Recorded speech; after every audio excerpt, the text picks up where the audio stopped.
Hi, I'm Michael Marr, CEO of OnePassport.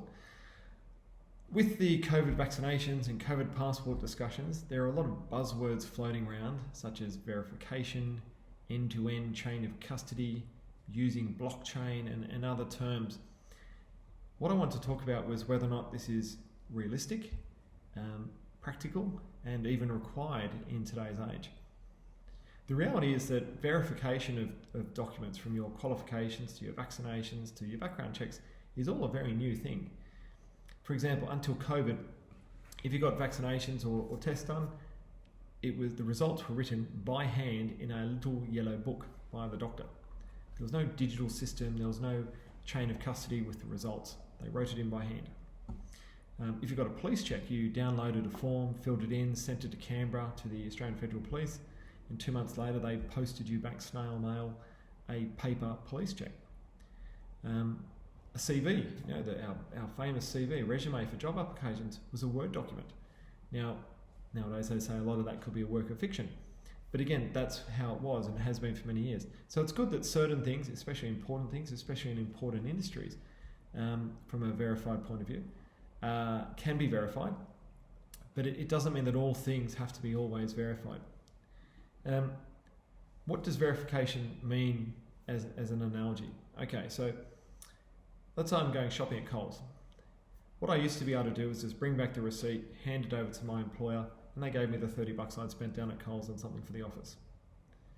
When we talk about end-to-end chain of custody, they want me to come back with the receipt.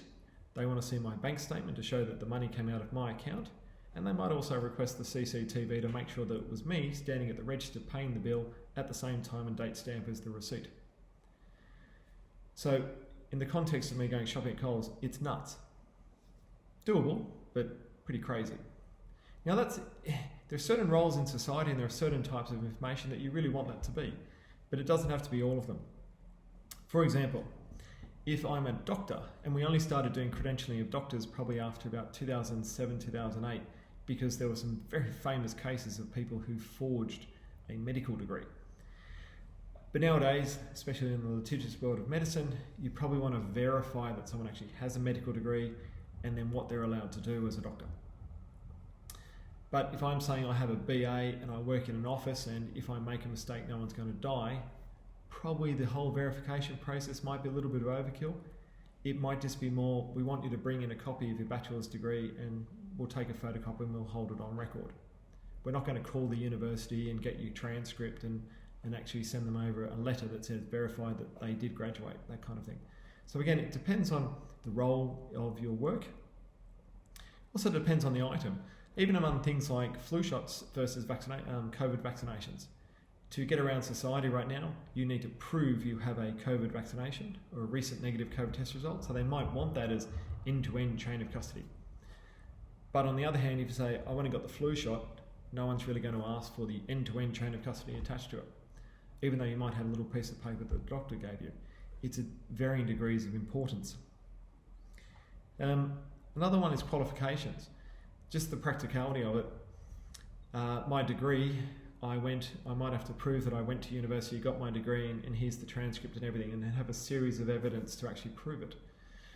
But if I then say I'm an accountant, I went to a conference and I want to put down 3 points for my 20 points per year of professional development, apart from the receipt saying that I attended the conference, I probably don't need to verify it beyond there. And another area which people are asking about, and I really think is overkill, is do we have to verify when someone changes their telephone number or their home address?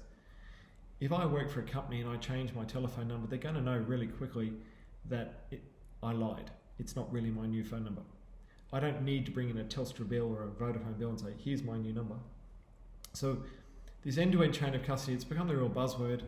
It is important in some areas, but it's not the end-all be-all of everything. And I think we need to keep it in realistic terms and realistic practicalities in our society. Otherwise, everything's going to come to a grinding halt because you can't do it until you verify it. And if it's not really that important, it really shouldn't need to be end-to-end chain of custody. So let's keep it sensible. Take care.